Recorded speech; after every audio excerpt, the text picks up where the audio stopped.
Hey guys, Greg here, Bone Tactical. Today I'm going to discuss with you my only publicly available knife folder design, currently the Bone Destroyer. Now, unfortunately, the Bone Destroyer is one of those really high-end custom knives that they're only available in very limited quantities because I make these individually, one at a time, by hand. They take a very long time to make, so obviously they're quite expensive as well. And when I say by hand, I mean by hand, 100% by hand. There's no machining at all, CNC, computerized, nothing like that goes into these parts. And there's very few knife makers that make folding knives by hand anymore. Another thing that's a little unfortunate about this knife is that it's so far ahead of its time, the design. And with the current state of affairs, with especially Americans and the way we are with our culture, very few people have any real physical altercation, self-defense, or real-world martial arts experience anymore. And what I have seen is maybe 25% of people who look at this knife can actually even understand what's going on here. And it's probably because those people have a little bit of experience with martial arts, self-defense, physical altercations. In our modern world, it's just not as common as it used to be. If I were to say what's my most misunderstood product, it's probably this. I have a video that was pretty popular on just showing it on YouTube and basically an up-close video of the knife itself. And a lot of people jump to the conclusion, which is just very old, outdated, ignorant thinking, that a folding knife is to be used for self-defense, or there's a such thing as a tactical folding knife. There's really not.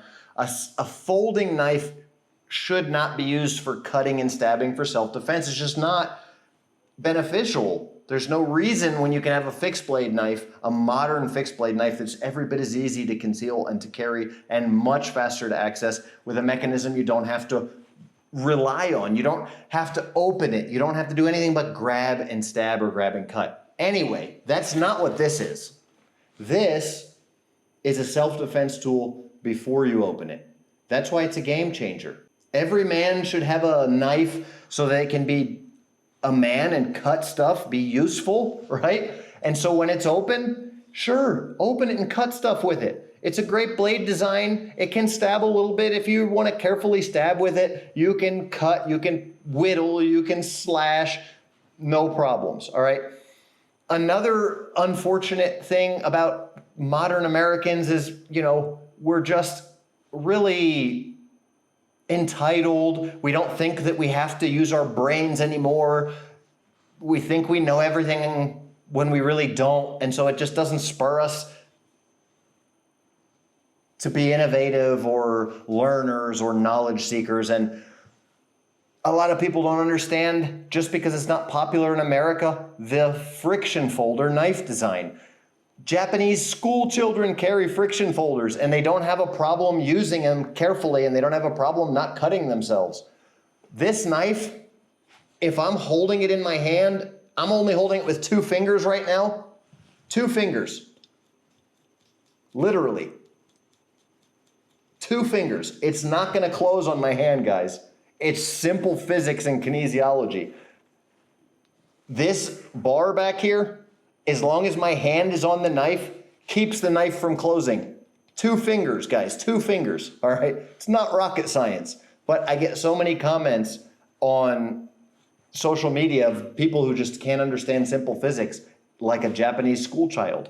The equivalent of the average American, it's really just sad these days. Anyway, if this knife is in my hand, in order for this knife to close, now that I have a full grip, in order for this knife to close on my hand, the knife has to completely come out of my hand. If the knife completely comes out of my hand, I'm dropping the knife. Okay? That's a well-designed friction folder, guys. Your hand being on the knife keeps the knife from closing. All right.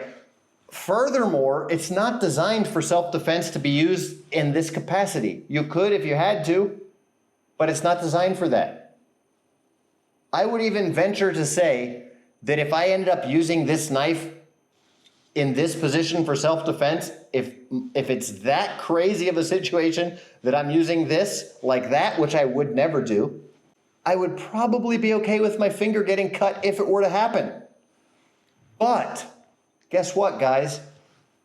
This knife is just a simple cutting tool for a man who wants to be a useful man and be able to cut things. If your buddy tells you, hey, you got a knife on you? So I can cut my fishing line because I use braid and you can't cut braid with your teeth anymore.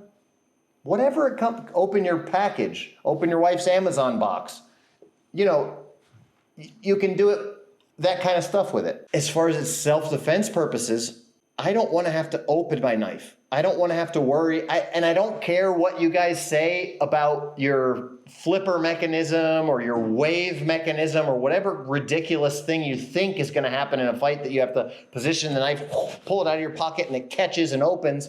When that one time it doesn't happen and you get your butt kicked because your knife doesn't open, come back and leave a comment and say, hey, Bone, I got my butt kicked. You were right. Anyway. I don't want to have to open my knife if I'm using a knife for self-defense. If I'm carrying a knife for self-defense, I don't want to have to open it. What is this? I don't have to do anything. If I want to use this for self-defense, this is nasty for self-defense. And let me give a disclaimer here. Please don't hit anybody with one of these. I'm not giving any recommendations to use this as a weapon.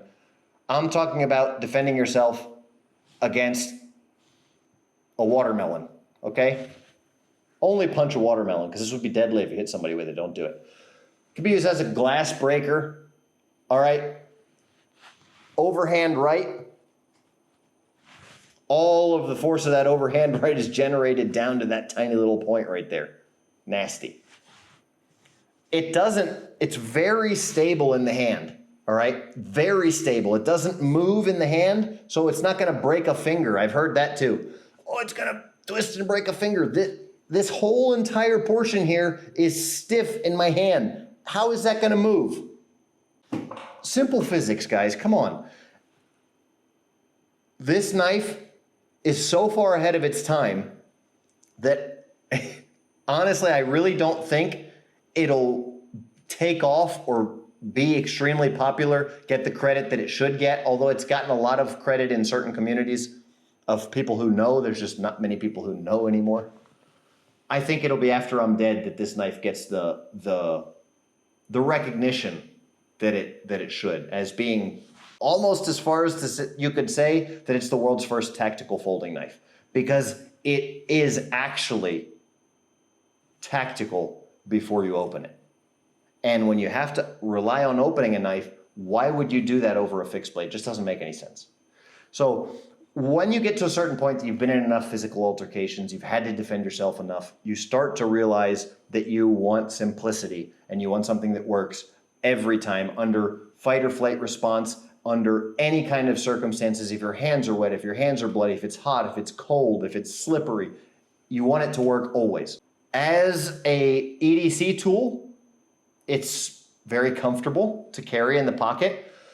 This little thing on the back right there is not any longer so that it doesn't become uncomfortable.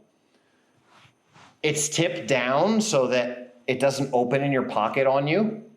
As far as the details go, like I say, it's 100% handmade by myself. The blade is my own proprietary Super Steel shaving sharp, of course.